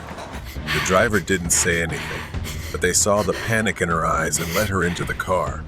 They drove back to where Amy's car was, but by the time they arrived, he had disappeared. Ami reported the incident to the police. Not long after, they found and arrested the hitchhiker, a dangerous fugitive, wanted for a string of crimes. She could have been his next victim if she hadn't been alert. The girl in the red dress. The house we moved into after my father's death wasn't anything special, just another old, quiet mansion in the suburbs, far removed from our old life. It had been abandoned for a while, and it was clear why the rent was suspiciously cheap. Overgrown grass and neglected old furniture gave it a forgotten feel. But to my mother, it was home. I was 20 years old, and I dealt with my grief in my own way. Not long after we moved in, I began noticing small things slowly emerging in the house. But the sounds of whispers, creaking noises made me uneasy and anxious living there. It started with scratching, soft, persistent, on the other side of my bathroom door. At first, I ignored it, hoping it was just my imagination. But night after night, the sound continued. Then came the knocking, sometimes at the front door, sometimes at the window. It always came around midnight, but no one could possibly be there. We kept the gate locked, and no one could enter the yard. Yet the knocking continued. I told my mother. She dismissed it, saying, "It's just an old house." But I knew the house wasn't just old, it was holding on to something. One night, I invited my friend Joe to stay over. We were sitting in my room talking about school when we heard voices coming from the kitchen. It was well past midnight. Everyone should have been asleep. Out of curiosity, we pressed our ears against the door.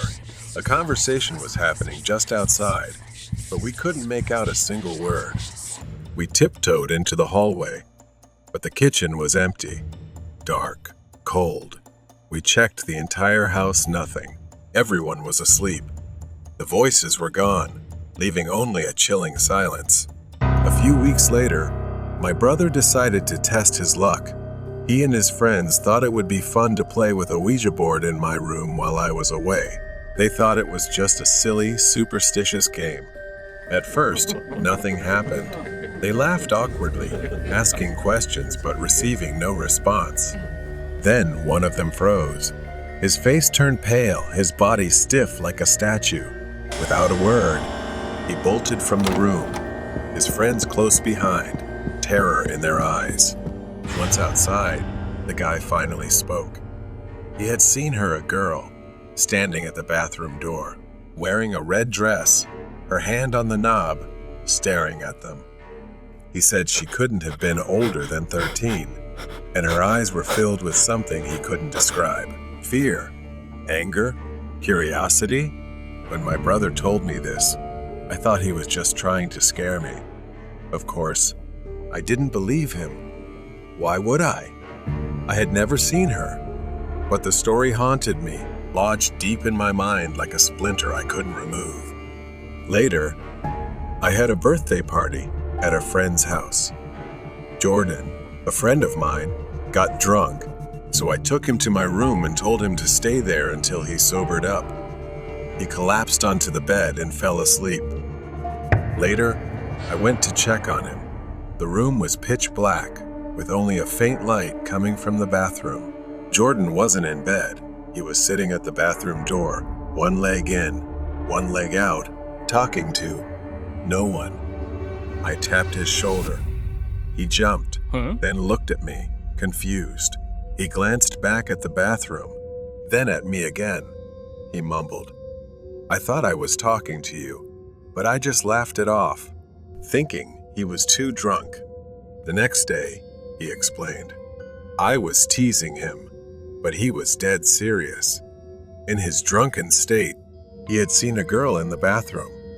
She was wearing a red dress, standing in the middle of the bathroom, asking why he was there. And when I walked in, she disappeared. It didn't stop there. The hauntings, the knocking, the voices continued. My fear grew as one by one. People close to me began talking about an entity that I had never seen in this house. I left my room and went to talk to my mother. While we were on vacation, my aunt and uncle stayed at the house. When we returned, they were sleeping on the living room floor, terror etched across their faces. They said the shower in my room kept turning on by itself, and the radio too, making it impossible for them to stay inside. My mother had no choice but to confront the landlady, who initially denied everything. But the truth came out. The landlady's mother had lived in this house as a teenager with her twin sister, who had ended her life in the bathroom wearing a red dress. It was all true. The red dress, the girl, the spirit trapped within the walls of our home. I didn't know how I was going to convince my mother to leave, but since we were struggling financially, it was piling up. So I had no choice but to stay in the house a little longer. The girl in the red dress. The days that followed were tense, filled with a thick sense of unease that blanketed the house. My mother decided we should move out and find a new place to live. However, things weren't settled yet, and we faced difficulties. So we had to stay in the house a little longer to figure things out. That was our last night in the house. I couldn't sleep. The woman in the red dress kept lingering, haunting my mind. I lay in bed, wrestling with these thoughts until I couldn't take it anymore. I needed to see the house one last time. I got out of bed and walked through the dark hallway. I headed to the bathroom, where it all began. As I reached the bathroom, a chill filled the air, heavy with tension. I hesitated at the doorway, feeling something preventing me from turning on the light. I stepped inside, the cold tiles pressing against my feet, and then I felt another presence in the room. Fear gripped me tightly. Her presence was so strong, I could feel her breath on the back of my neck. I didn't dare turn around, didn't dare move. As I stood in the darkness of the bathroom, a cold hand rested on my shoulder, and a flood of images of the girl in the red dress filled my mind. It was as if she was showing me her story, buried for decades. The girl, now known to me as Maria, had lived in this house long ago. She was intelligent and talented, but her life was full of suffering because her twin sister was always more favored for her beauty.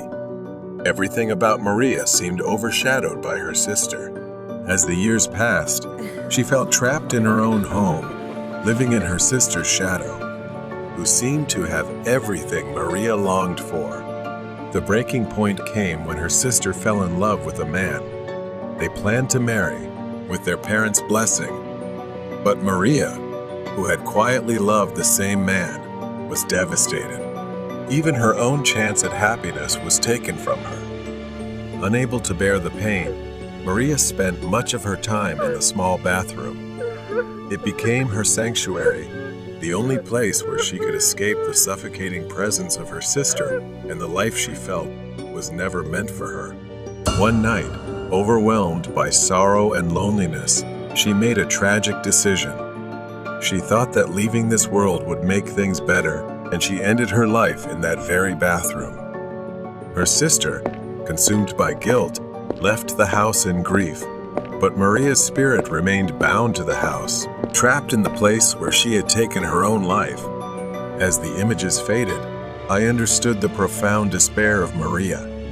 Her spirit had lingered all these years, waiting for someone to recognize her pain. But now, as I stood there in the bathroom, I felt a strange connection with her. The sorrow that had once filled the room was replaced with an intense urge to help her find peace. I whispered, trembling, calling Maria's name. I told her, I understand what you've been through. You don't deserve to be so alone. I'll leave, and you don't need to stay here anymore. It's time to let go and find peace. In that moment, the cold hand on my shoulder lifted. The oppressive air slowly began to ease. For the first time since we moved in, it felt as if the house itself had released its hold on her after all this time. That night, I slept in my bed without fear, no knocking, scratching, or voices. Everything had disappeared. Perhaps she had finally left, freeing herself from the chains she had once forged. The next morning, as we packed the last of our belongings into the car, I looked back at the house one last time. The sun shone brightly, casting a warm glow over the old, stately mansion. As we drove away, I felt that Maria had found the peace she longed for. The house was just a house now, no longer haunted by the sorrow of the past. And though I know I will never return, I will always remember Maria, the poor girl in the red dress, who finally found the freedom she had been denied in life. The weird neighbor. At the time I am recounting this, it happened 2 weeks ago. I don't like my neighbors at all, so I am not bound by the idea of needing good neighbors. The neighbors living in the same row as me always play loud music, while the neighbors living in the opposite row are the scariest people I have ever met. Next to my house, there is a woman around 60 years old who is not friendly at all. She usually stays inside and looks out of the window in a strange and creepy way.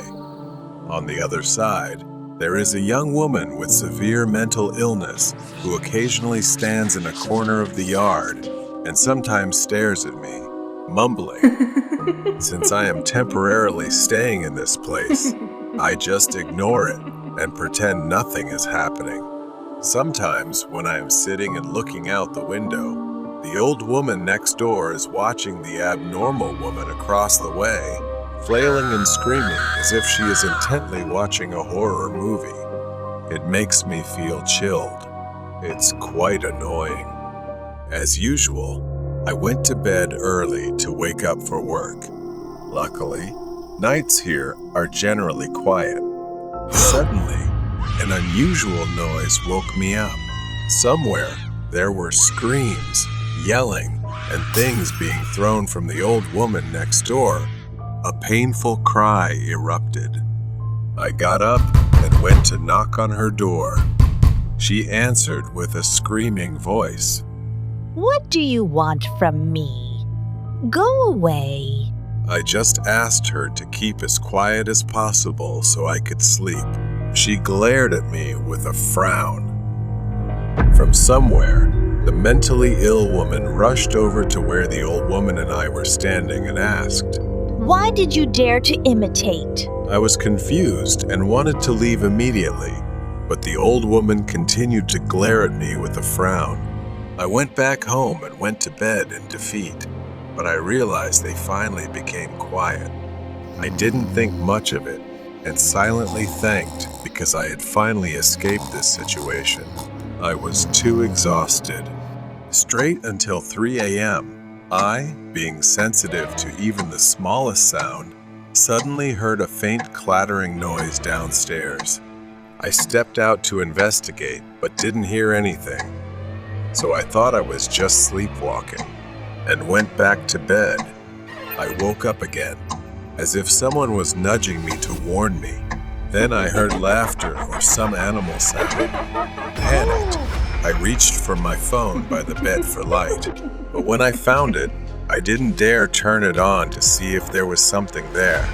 Suddenly, a shadow appeared at the head of the bed, like the old woman next door or the young girl. I couldn't tell which. Then, I screamed like I had lost my mind. I ran away as if I had seen a ghost. I bolted and slammed the door shut, locking it. I ran for my life.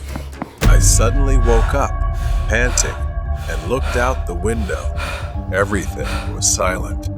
Perhaps I was haunted by what I had seen before. Maybe I would have to move sooner before I go insane. A few days later, that mentally disturbed girl was reported by the police for breaking in. I breathed a sigh of relief as if I had just passed a test. She looked at me again, then at that girl. Maybe this place is no longer safe. The Clown in the Tree. This happened to me when I was 14. It was the same year everyone was talking about creepy clowns lurking in random places. The stories were everywhere, but I never took them seriously until I had an encounter of my own. I was sitting alone in the living room. My parents had gone to my grandparents' house for the evening, leaving me home by myself. But instead of feeling free, there was a strange unease I couldn't shake. I texted some friends, inviting them over to kill time John and Emma. We played video games for a while, but after a few hours, we got bored. John had an idea. He said, "Let's go into the woods." There was a forest right behind my house that we usually avoided, especially at night. But it was still light out, and with nothing else to do, I agreed. We gathered ourselves and headed out. Part of me regretted it as soon as we left the house. The forest was dense, tall trees casting cool shade, but we weren't scared. We joked around, tossed sticks, and laughed about nothing. We had been there for about 20 or 30 minutes when we heard something strange. Someone was crying. The sound was faint but unmistakable, like sobbing, desperate, coming from deep within the trees. We all stopped, staring at each other. John was the first to break the silence, whispering tensely, "What the hell is that?" None of us knew, and Emma suggested we go check it out. I wanted to say no, but before I could, everyone was already heading towards the sound. My heart started pounding harder with each step. Something felt wrong, like we were walking into a place we shouldn't. As we got closer, we saw a figure slumped on a large branch of an old tree. It was a man, dressed as a clown. His outfit was white with black polka dots, but it was stained and torn. He wore a black wig, but it was messy, and his makeup was smeared by what looked like tears. He just sat there, quietly crying. John, being the idiot he was, yelled, "Hey, you idiot! Why are you crying up there?" A chill ran down my spine, and I instantly turned to John, telling him to shut up. But it was too late. The clown looked down at us, his tear-streaked face twisting into a smile. His lips curled upward, but it was hollow, as if he was trying to express something through invisible pain. And then I saw it. His hand, gripping a large machete, the blade covered in what looked like blood. We were frozen. He just sat there, staring at us, his smile widening grotesquely, yet his eyes were cold, emotionless. He said, "You won't understand, but when I show you, you will." Panic surged through me, and without thinking, I screamed, "Run!" We scattered, running in all directions. My heart pounded, my feet barely touching the ground as I sprinted towards home. The forest seemed endless, branches scratching at my skin as I ran. I could hear the others screaming, their voices fading as we were separated. I reached the edge of the woods, sprinting into my backyard. I didn't stop until I was inside, slamming the door behind me. Then, I waited for my friends. Emma made it back, panting and pale with fear. But John wasn't with us. We waited for him, hoping he'd burst through the door, laughing about how scared we were. But then we waited, and no one came. We called the police. They came and searched the forest. We told them everything: the clown, the machete, the crying. They didn't seem surprised. It turned out the man we saw was a local. He had been on the run for days. The police said he was a heavy drug user who had killed his wife and left her body wrapped in a white sheet. The next day, they found John. He was dead, discovered in a deep lake in the forest. The man must have chased him while the rest of us ran. I couldn't believe it. John was gone, just like that.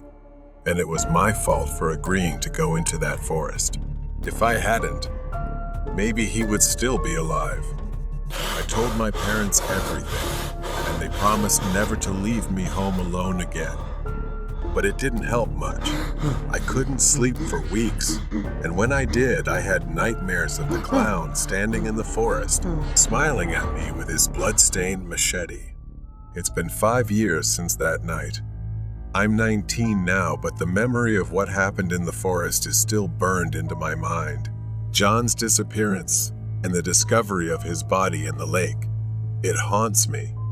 No one ever talked about it after the police closed the case. A tragic accident, they said. A drug-crazed maniac. But I knew there was more to it.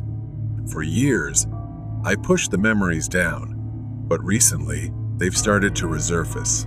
It began with nightmares, the image of the clown, his twisted smile. But lately, it's been more real, as if he's not just in my dreams anymore. Something is coming for me. I've started feeling like I'm being watched again, just like back then. And tonight, I swear I saw him, standing at the edge of the forest behind my house, staring at me. I grabbed a flashlight, pepper spray, and a taser. I don't even know what I was thinking, but I couldn't sit here, paralyzed by fear anymore. The only way to end this is to go back to where it all started. The air was thick with silence as I stepped outside, the flashlight casting weak beams through the trees. The moment I entered the forest, each step felt heavier than the last, as if the woods themselves were pulling me deeper into the darkness. I didn't know where I was going, but my legs seemed to remember the way. Soon enough, I found myself back at the place where we had first seen the clown crying. Suddenly, the rustling of leaves shattered the silence. I froze. The sound of snapping twigs grew closer. I slowly turned around. The flashlight shook in my trembling hands, illuminating a figure perched on a branch, whistling. It was him. He looked just like before, his white clothes smeared with dirt and something darker dried blood. His black wig was still a tangled mess. He just sat there, staring, holding the machete. The clown tilted his head, his smile twisting even more as he jumped down effortlessly, walking slowly, deliberately toward me. He said, "Welcome back." I was so angry I almost cried, yelling that I knew what he had done to John. The clown's smile faded, replaced by a fake look of pity. "You don't understand," he whispered. "I didn't kill him. He chose it." I shook my head, backing away. His words. When I ran, I remembered seeing John hesitate, standing still. He didn't seem scared, more like mesmerized. And what he said before we ran into the woods, he looked sad, doesn't he? I snapped back to reality as the clown got closer, saying that when it was my turn, I'd understand. His words hit me like a punch. I stumbled backward, tripping over a fallen branch. The flashlight slipped from my hand, flickering as it rolled across the ground. Darkness enveloped me, and I reached to grab it, but the clown's footsteps were closer now. I looked up and saw him towering over me, raising the machete. I pulled the pepper spray from my pocket and sprayed it. He staggered for a moment. But then I heard a voice that sounded like John's. "Alex, you need to leave." I don't know how. I didn't look back at the clown. I just ran. His laughter echoed behind me. Suddenly, I was standing in my backyard, alone. The forest was quiet now, the house dark and still. I rushed inside and called the police. convinced he was still out there. When the police arrived this time, he was there. They found him crouched near the lake, clutching the machete. His clothes were soaked in blood and dirt. He didn't resist when they approached. Later, they interrogated him for hours. The clown believed he was chosen to lead people to the other side. The police dismissed it as the ramblings of a madman. But even then, I knew something darker was at play.